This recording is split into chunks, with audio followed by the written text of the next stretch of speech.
Hello student, आशा करता हूँ आप सभी लोग बहुत ही अच्छे होंगे और स्वस्थ होंगे। जैसा कि एक्सरसाइज 5.1 को हम लोग आज बहुत ही अच्छे से डिस्कस करने वाले हैं, क्लियर है। लेकिन इसको 5.1 को डिस्कस करने से पहले यदि आपने इस सर्कल का जो कंसेप्चुअल वीडियो है उसको यदि आपने नहीं देखा है तो आपसे एकदम नम्र निवेदन है कि सबसे पहले तो आप उसके कंसेप्ट को सीखो आप, राइट। फर्स्ट पार्ट आपको मैं कंसेप्ट वीडियो ऐसे लिख करके मैं डाला हूँ, क्लियर है। तो सबसे पहले आपको कंसेप्ट सीखो, राइट, क्योंकि बहुत सारी चीज़ें हैं जो वहाँ पे मैंने एक एक चीज़ों को कंसेप्ट को बहुत बारीकी से बताया भी है, क्लियर है। ओके, तो अब यहाँ पे मूव कर रहे हैं हम लोग प्रॉब्लम नंबर एक्सरसाइज 5.1 का पहला में। ये 7 प्रॉब्लम है, इन सबको सॉल्व करना है। चलो देखो जरा क्या कह रहा है, फाइंड आउट द आंसर। आपको क्या करना है, आंसर निकालना है, क्लियर है, ऑफ द क्वेश्चन। ये जो क्वेश्चन दिया हुआ है उसका related to the diagram given below. ये जो डायग्राम मेरा यहाँ पे दिया हुआ है, क्लियर है, इसके रिलेटेड आपको यहाँ पे कुछ क्वेश्चंस आस्किंग है, पूछा गया है और उसे हमें क्या करना है, बताना है। अब एक चीज़ आपको ये भी क्लियर कर देता हूँ, आपके बुक में जो ये सर्कल जो प्रिंट है वो बिल्कुल ही गलत प्रिंट किया गया है, क्लियर है। उस बुक से जब आप कंसेप्ट को बनाने चलोगे तो आपका सब उल्टा पुल्टा होगा, कंसेप्ट ही हिल जाएगा, कंसेप्ट गड़बड़ हो जाएगा, क्लियर है। तो आपको ये जो मैं पिक्चर बनाया हूँ, ये जो डायग्राम जो मैंने यहाँ पे बनाया है, क्लियर है, ये ओरिजिनल डायग्राम है, पूरा सटीक आपके ये जितने भी प्रॉब्लम है उस पर ये बैठते हैं, क्लियर है। तो आपके बुक में जो प्रॉब्लम का प्रिंट किया हुआ है, जो सर्कल प्रिंट है, वो पूरी तरह से गलत है, क्लियर है। ओके, चलो अब फटाफट से यहाँ पे पहला क्वेश्चन हम लोग देखते हैं। कह रहा है कि आइडेंटिफाई द आर्क। आपको आर्क को आइडेंटिफाई करना है। क्या ये आर्क दे रखा है, आर्क ए बी सी। अब बताओ कि ये जो आर्क ए बी सी है वो कैसा आर्क है। देखो जरा, ए बी यानी कि आर्क। अब समझना है कि आर्क सबसे पहले समझो कि क्या होता है। आर्क मतलब हो गया कि ये जो बाहरी जो चीज़ें दिख रही हैं कर्व जैसा ऐसे, क्लियर है, वही आपका आर्क है। समझ में आ गया। तो क्या कहा, A B C, arc A B C, यानी कि यहाँ से ऐसे लेकर के ऐसे लेकर के यहाँ तक सी तक, क्लियर है, ये आपका क्या हो गया, आर्क हो गया। तो क्या कह रहा है कि identify the arc A B सी।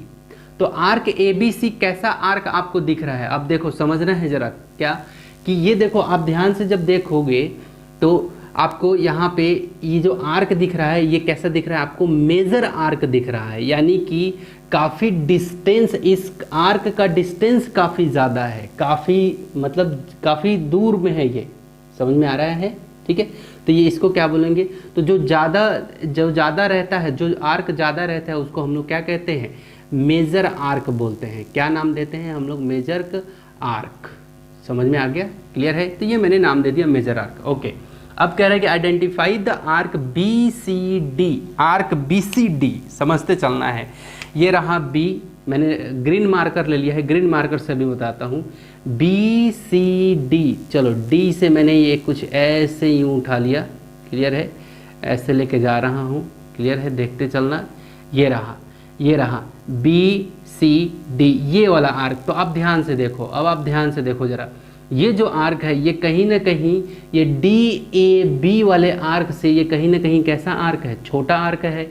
देखो ध्यान से, डी ए बी, क्लियर है। कोई भी अगर मैं एक आर्क लेता हूँ, ये मान लो कि शुरू वाला आर्क मैं लेता हूँ, तो ये क्या करता है, आर्क दो टुकड़ों में बांटता है, एक तो ऊपर हो गया, एक नीचे हो गया। तो एक माइनर होता है, एक मेजर होता है, क्लियर है। ओके, लेकिन जैसे ही आप इस वाले आर्क में आओगे, ये बी सी डी में, बी सी डी आर्क में, ये देखो बी सी डी आर्क में, तो देखो ये छोटा सा आर्क है, क्लियर है। और इधर का डी ए बी जो है ये बड़ा सा आर्क है। इसका मतलब छोटा वाला आर्क को हम लोग क्या कहते हैं, माइनर बोलते हैं। तो MINOR, माइनर आर्क, क्लियर है। माइनर आर्क मैंने यहाँ पे बता दिया। यही पूछ रहा था कि मुझे पहचान करके बताओ कि क्या नाम होगा, मेजर होगा कि माइनर होगा। ओके, प्रॉब्लम नंबर 3 में एक एक प्रॉब्लम को देखो। मेरा क्या उद्देश्य है कि मैं आपको कुछ ऐसा बता दूं कि पूरा जीवन भर आपके परमानेंट, आपके ये जो दिमाग है, CPU है उसमें हमेशा हमेशा के लिए बैठ जाए। क्लियर है? ऐसा नहीं कि मैं ही पढ़ रहा हूँ और मैं ही समझ रहा हूँ, धर धर धर धर धर धर धर धर करके बस निकल लिए, एक भी कंसेप्ट क्लियर नहीं होने वाला है। क्लियर है? तो जो मेरा जो मैं चाहता हूँ वो चीज़ हो जाए, है ना, तो बहुत ही मतलब मज़ा आ जाता है। क्लियर है? ओके, चलो समझो जरा।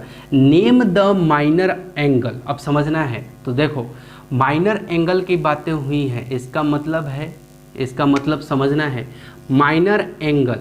ठीक है, नेम द माइनर एंगल। देखो ये सब चीज़ें कैसे आएगा आपके दिमाग में, माइनर एंगल, मेजर आर्क, ये अलग अलग ये सब टर्म है। तो इसलिए मैं कह रहा हूँ कि पहला वाला पार्ट भले ही आपको आधा घंटा लगे, 45 मिनट लगे उसको देखने में, लेकिन उसको जाके देखो, एक एक कंसेप्ट आपका क्लियर होगा बिल्कुल, है ना। तो नेम द माइनर आर्क, ये जो माइनर आर्क है, ठीक है, माइनर आर्क का नाम लिखना है, formed by the minor arc, sorry minor angle है। ठीक है, नेम द माइनर एंगल। ठीक है, माइनर एंगल का आपको क्या करना है, नाम लिखना है। ठीक है, फॉर्म्ड बाय, जो बना है किससे, माइनर आर्क ए बी से। यानी कि आप ध्यान से समझना जरा, मैं अब इन सबको मिटा रहा हूँ। क्लियर है? ये जो मैंने मार्किंग किया था, क्लियर है? ओके, चलो देखो जरा, समझना है क्या कह रहा था कि name the minor angle, minor angle का आपको यहाँ नाम लिखना है, formed by the minor arc, जो कि minor arc A B arc से बना है। ए बी, तो देखो ए से बी, ये जो ऐसे आ रहा है ना, क्लियर है, यही आर्क है। ठीक है, तो ये जो ये आर्क कैसा है, माइनर है, छोटा आर्क है। देखो इसको मैंने कंसीडर किया तो इधर का आर्क कहाँ होगा, ये इतना बड़ा आर्क इधर का है, तो ये मेजर आर्क है और ये माइनर आर्क है। तो कह रहा है कि माइनर आर्क से जो एंगल बन रहा है उसको आपको बताना है। तो देखो जरा, ये आपका क्या है आपका माइनर आर्क। अब माइनर आर्क के मैंने क्या किया, पॉइंट को ऐसे ऐड आपके डायग्राम में ही ऐड है, ए और बी पॉइंट को ज्वाइन किया हुआ है। क्लियर है? ठीक, तो आप समझना है आपको, इधर वाला जो ये ऐसे कर्व टाइप का है इसको आर्क बोलते हैं। और जैसे ही ये लाइन को भी शामिल कर लें, क्या कहा मैंने, इस लाइन को ए से बी तक जब ज्वाइन किया और पूरे कर्व को शामिल कर ले तो ये चौड़ का रूप ले लेता है, यानी कि चांद का रूप ले लेता है। क्लियर है? ठीक है, तो ए से बी को मैंने जब ज्वाइन किया तो आप देखो जरा क्या कहे, कैसे एंगल कैसे आप देखोगे। अब ए से देखो कि कौन कौन एंगल बन रहा है, ए से बी पे पहुंचना चाहिए, है ना।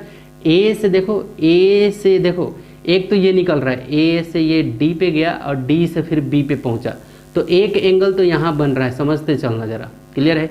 समझ, देखो एंगल इसमें नहीं बन रहा है, आधा एंगल बना है ना, ए से डी पे फिर बी पे गया। इसका मतलब देखो इस वाले लाइन और ये जो लाइन है इस लाइन के बीच में, इस लाइन के बीच में मैंने नहीं बनाया है। क्लियर है? समझते चलना, एक एंगल यहाँ बन रहा है। ओके, और देखो ए से एक और लाइन निकल रहा है, ए तो एक ठो निकला, डी पे पहुँच के फिर बी पे आ गया। ओके, अब यहाँ से ए से ये निकला कुछ ऐसे, सी पे गया फिर बी पे पहुँच गया। इसका मतलब एक एंगल जो है यहाँ बन रहा है, समझते चलना है यही सब चीज़ों को। क्लियर है? ठीक है, तो देखो आपको एक चीज़ बताता हूँ, समझना है कि यहाँ से यहाँ या तो ए पॉइंट को आप क्या मान लो कि वहाँ से रे निकल रहा है। क्लियर है? रे मतलब कि किरण। ठीक है, वो किरण क्या होती है कि किसी पॉइंट पे जाएगी, किसी एक पॉइंट पे जाएगी और वापस लौट के किस पे आएगी, इसका जो आर्क दिया हुआ है उस पे, ए और बी आर्क दिया हुआ है ना, उस पे लौट के आएगी। यानी कि ए और बी पॉइंट पे जो आर्क में जो पॉइंट रहेगा उसी पे लौट के आएगी। अगर ए से गई है तो बी पे आएगी, या बी से निकल रही है तो ए पे लौट के आएगी, किसी एक पॉइंट से होते हुए, है ना, दो पॉइंट कंसीडर नहीं है। क्लियर है? जैसे आप बोलोगे कि सर बी से सी पे गई, सी से डी पे गई, तब ए पे गई, तो ये एंगल नहीं बनेगा आपका एंगल कब बनेगा, बी से सी पे और सी से बस एक पॉइंट को टच करके ऐसे ए पे पहुंचे, तब जाके एंगल बनेगा। ठीक है, कंसेप्ट को समझते चलना है। ठीक है, तो देखो माइनर आर्क, ये माइनर आर्क हो गया ए बी, ये माइनर आर्क ए बी हो गया, यानी कि ए और बी। और मैंने क्या कहा कि आपको देखना है कोई सा भी पॉइंट ले लो, है ना, एक पॉइंट यहाँ से ए से, अगर ए पॉइंट से निकल रहा है तो एक पॉइंट को टच करते हुए बी पे पहुँचे, या फिर आप बी को कंसिडर कर रहे हो, बी से अगर निकल रहा है तो बी से आपको एक पॉइंट को किसी, अगर इस सर्कल में किसी पॉइंट को ऐसे टच करते हुए उसके पॉइंट पे पहुंचना चाहिए, है ना। ठीक है, तो देखो बी से अगर निकल रहा है तो सी से टच करते हुए ए पे, ए से निकल रहा है तो डी से टच करते हुए बी पे, तो दो एंगल बन रहा है। कौन कौन सा? Angle A D B. अब लिख रहा हूँ मैं यहाँ पे कौन कौन सा एंगल बन रहा है। Angle A D B, A D B, ठीक है, कॉमा दे दिया मैंने। और कौन बन रहा है? देखो यहीं से ये कुछ यूं ऐसा गया, फिर बी पे आ गया। एक पॉइंट को बस टच करके वापस इसके अपने पॉइंट पे आना है। तो A C B, angle A C B, clear है? Okay okay. तो अब यहाँ पे ये तो एंगल तो हो गया। अब एक जो कंसेप्ट बता रहा हूँ उसको सीखो जरा, ठीक है। यदि एंगल दिया रहे, समझना है, यदि एंगल दिया रहे, ठीक है, तो देखो बीच में एंगल रहता है और ये जो साइड में है ए और बी जो लिखा हूँ, क्लियर है, ये जो ए और बी जो लिखा हूँ मैं, ए और बी, क्लियर है। देखो ये बीच में एंगल की बातें हैं, क्लियर है, एंगल में।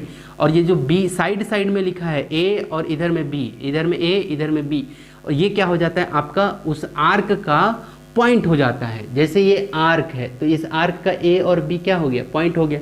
तो एंगल को देख के भी आप बता सकते हो कि आर्क कौन सा होगा। तो एंगल देख के देखो, जैसे angle A D C A D B है तो डी को हटा दो तो कौन आर्क कौन मिलेगा? ए और बी मिलेगा, है ना। सी को हटा दो तो आर्क कौन मिलेगा? ए और बी। कंसेप्ट को समझना है।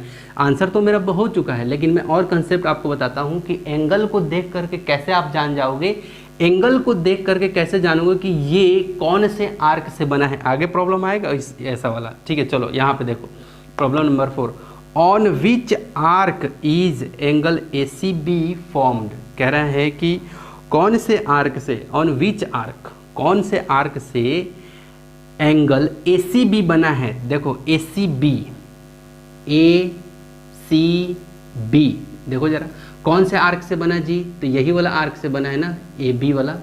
मैंने कहा था ना कि एंगल अगर दिया रहे और आर्क पूछे तो बस एंगल को छुपा दो। और एंगल हमेशा, एंगल को कहाँ लिखते हैं? बीच में लिखते हैं, क्लियर है। देखो डी पे एंगल बन रहा था तो बीच में लिखे हैं यहाँ पे। तो ये साइड वाला क्या रहता है? आर्क रहता है, क्लियर है, आर्क का पॉइंट। तो कौन सा आर्क हो जाएगा? यहाँ पे लिखेंगे A R C H, arc A B, clear है, आर्क ए बी, क्लियर है। और इसको आप ना ऐसे भी लिख सकते हो, और दे करके यहाँ पे ए और बी लिख करके ऊपर में ऐसे चादर ओढ़ा दोगे ना, छतरी डाल दोगे, तो आर्क ए बी पढ़ते भी हैं इसे, क्लियर है। ओके, तो किससे बना जी? देखो क्या कहा था, एंगल ए सी बी किससे, कौन से आर्क से बना है? तो देखो ए सी बी किससे बना है? तो ये वाला आर्क से, बस ए बी आर्क से, ये जो साइड है इससे बना है। तो आपको ये कंसेप्ट यही सीखना है कि जब एंगल दिया रहे और आर्क हमसे पूछे तो क्या करना है? एंगल को छुपा दो और अपने आप मिल जाएगा आपको, क्या आपको आर्क मिल जाएगा। ओके चलो देखो जरा, अब 5वां number, on which arc is angle C B A formed. C B A, sorry C B A, यही बोला ना, एंगल सी बी ए। तो देखो सी बी ए, तो बी को छुपा दो, बी को छुपा दो तो कौन सा आर्क आ रहा है, कौन सा पॉइंट आ रहा है? सी ए पॉइंट, सी ए पॉइंट। इसका मतलब अब देखो इसमें आपको ये भी समझना है कौन सा आर्क का नाम आएगा, ये समझना है। देखो सी बी ए, सी बी ए, क्लियर है। सी, ये बी मतलब क्या, ये पूरा का पूरा एंगल कह रहा है, क्लियर है, एंगल सी बी ए। तो सी ये पूरा एंगल इस लाइन से लेकर के ये जो लाइन है और वो जो लाइन है उसमें पूरा एंगल बन रहा है ए। तो कह रहा है कि कौन से आर्क से ये वाला बना है एंगल सी बी ए, ठीक है, विच आर्क से, ठीक है। तो चलो यहाँ पे आर्क का नाम बताना है। तो देखो यहाँ से आपको अब पॉइंट, मैंने क्या कहा था कि बस इसको ऐसे छुपा दो, एंगल बी पे एंगल बन रहा है ना, तो बी को छुपा दो, तो सी ए। तो कौन सा आर्क होगा? C A arc. तो यहाँ पे क्या लिखना है? A R C H, arc, arc C A, arc C A लिखो, या फिर और दे करके और दे करके। अब देखो आर्क आप ऐसे भी लिख दो, देखो मैंने नाम दे दिया आर्क सी ए, क्लियर है। तो आप ऐसे भी दे सकते हो, आर्क सी डी ए, क्या लिख सकते हो? और यहाँ पे आर्क, ये आर्क मैंने दे दिया सी डी, देखो सी DA। मैंने ये पॉइंट कंसीडर किया, केवल पॉइंट, ताकि आपको पता चले, है ना, आर्क, कि इस आर्क का ये एंगल बन रहा है। क्लियर है? तो CDA, CDA क्लियर है? ठीक है, ओके। अब चलो, अब देखो जरा, अब क्या कह रहा है, on which arc is, on which arc यानी कि कौन से आर्क से angle CBD and angle CAD formed. अब देखो एंगल, एंगल दे रखा है, अब बोल रहा है कि कौन से आर्क से बना है, तो एंगल CBD। अब चलो देखते हैं हम लोग, एंगल CBD यानी कि समझना है, समझना है, CBD, ये देखो C से गया B पे, B पे फिर D पे, यानी कि ये वाला एंगल कह रहा है, समझना, एंगल भी समझना है, ये वाला एंगल कह रहा है CBD, ये पहुंच गया यहाँ पे। ओके, अगला क्या कह रहा है ना, CBD, तो फिर एंगल को छुपाओगे तो कौन आएगा, CD आर्क आ जाएगा। ओके, यहाँ भी देख लो CAD, एंगल CAD। अब देखो एंगल CAD यानी कि CAD का मतलब क्या, ये वाला एंगल केवल कह रहा है। क्लियर है? कौन सा, ये वाला CAA से फिर वापस D पे आ गया, तो A पे बन रहा है एंगल। तो कह रहा है कि ये दोनों एंगल कौन से आर्क से बन रहे हैं। तो मैंने क्या कहा था कि जब एंगल दिया रहे, तो बेस एंगल जब दिया रहे और आर्क पूछे, तो आपको क्या करना है, जहाँ एंगल बन रहा है उसको छुपा दो, बीच वाले को छुपा दो, तो आपको पता चल जाएगा CD। अब ध्यान से देख लो भी, CD आर्क है, और CD आर्क से देखो कुछ यूं गया और ये एंगल बन गया। क्लियर है? ठीक है, मैंने क्या कहा था कि एक पॉइंट से टच करके, एक पॉइंट को छू करके तुरंत अपने पॉइंट पे वापस आना है। जैसे CD पॉइंट है ना, CD पॉइंट है, तो C से निकलेगा, एक पॉइंट B पे टच करेगा, फिर वापस D पे अपने आएगा, या D से निकलेगा, टच करेगा, वापस आएगा। क्लियर है?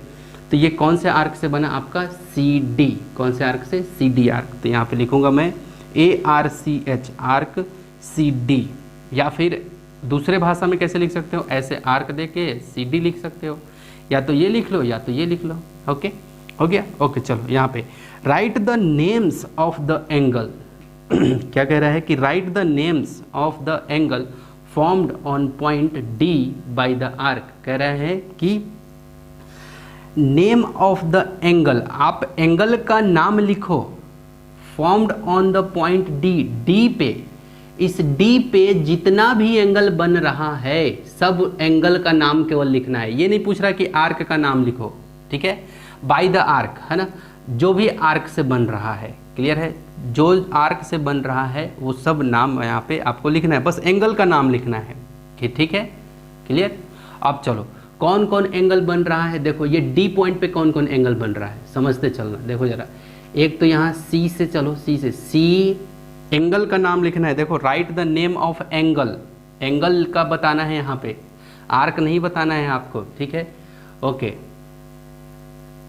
तो कौन कौन एंगल बन रहा है देखो जरा, CD और एक ये B पे, यानी C से गया, D पे गया, फिर B पे आ गया, तो ये वाला एंगल बन रहा है। तो एंगल का नाम दे दो यहाँ पे, एंगल CCDB, कॉमा CD और ये देखो B, हो गया। D पे एंगल बनना चाहिए। अब कौन एंगल बन रहा है, अब ध्यान से देखो, ये तो C से हो गया, क्लियर है। अब ध्यान से देखो, अब किसका, यहाँ से भी बन रहा है B, देखो BDA, BDA, क्लियर है, ये वाला एंगल बन रहा है, BDA, ये वाला एंगल बन रहा है, क्लियर है। तो क्या लिखोगे, एंगल BDA, BDA भी बन रहा है। ओके, अब चलो और देखो, देखो अब एक पूरा एंगल ये भी तो बन रहा है, एक तो ये एंगल हो गया, एक तो ये एंगल हो गया, और एक पूरा पूरा ये भी तो बन रहा है। तो ये पूरा पूरा एंगल किसका बन रहा है, तो एंगल CDA, यहाँ तक ऐसे बन रहा है, CDA, कॉमा देके एंगल CDA। पॉइंट D पे 3 एंगल बन रहे हैं, एक तो ये रहा CDB पे चला गया, और एक क्या रहा आपका यहाँ से BDA पे चला गया, क्लियर है, ओके। और एक पूरा का पूरा एंगल बन रहा है, तो यहाँ से CDA, तो ये पूरा एंगल हो गया। तो तीनों एंगल मैंने लिख लिए हैं, क्लियर है। हाँ, एक चीज़ ये भी आपको बता देता हूँ, जैसे आपको ये चीज़ का कंसेप्ट क्लियर होना बहुत ही ज़्यादा ज़रूरी है, क्लियर है। तो देखो ज़रा कैसे क्या कह रहा हूँ मैं, ठीक है। देखो ये एंगल का जो नाम है, जैसे एंगल CDB मैंने लिखा, CDB मैंने लिखा, तो कोई बच्चा अगर लिखता है BDC, ऐसे एंगल BDC लिख लेता है तो भी सही है, समझना, ठीक है। इसके पोजीशन को चेंज कर सकते हो, B को शुरू में रख दो लेकिन D बीच में ही रहेगा, क्लियर है ना। हमेशा याद रखना, मैंने ये जो बात बोला उसको ध्यान में रखना, क्या कि आप इसके पोजीशन को चेंज कर सकते हो, C को शुरू में रख लो, B को उधर कर लो, लेकिन जहाँ एंगल बनेगा वो तो बीच में ही रहेगा। तो जैसे CDA लिखा है तो कोई अगर स्टूडेंट ऐसे लिखता है एंगल ADC, अगर ऐसे लिख लेता है A को शुरू में और D एंगल तो बनेगा ही D में, C को उधर लिख लेता है तो भी सही है ना। जैसे अब ये आर्क है, आर्क AB मैंने लिखा, तो कोई अगर लिख लेता है ऐसे आर्क BA लिख लेता है तो भी सही है, क्लियर है ना। क्योंकि पॉइंट वही बातें हो रहा है। देखो AB आर्क बोलूँ चाहे B से A पे जाऊँ तो यही आर्क आ रहा है ना, जो है यहाँ पे ऐसे, है ना।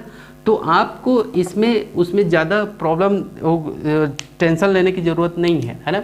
पोजीशन चेंज हो सकता है लेकिन जहाँ एंगल बन रहा है वो एंगल चेंज नहीं होगा, क्लियर है, ठीक है। कहीं भी एंगल चेंज नहीं होगा, बस साइड साइड के पॉइंट चेंज हो सकते हैं, क्लियर है। तो ये कंप्लीट डिस्कशन था आपका एक्सरसाइज 5.1 का, क्लियर है। स्क्रीनशॉट जरूर ले लेना आप लोग, राइट, यस। तो डियर स्टूडेंट, मैं अपनी तरफ से 100% कोशिश किया हूँ आपको सिखाने के लिए, राइट। तो आई होप कि आपने कुछ ना कुछ ज़रूर सीखा होगा, तो एक थम्स अप तो ज़रूर बनता है, राइट। तो अब मिलेंगे अगले नेक्स्ट वीडियो में एकदम नए ऊर्जा, और सेम यही चैप्टर कंटिन्यू रहेगा एक नए एक्सरसाइज और एक नए कंसेप्ट के साथ। So take care and bye bye.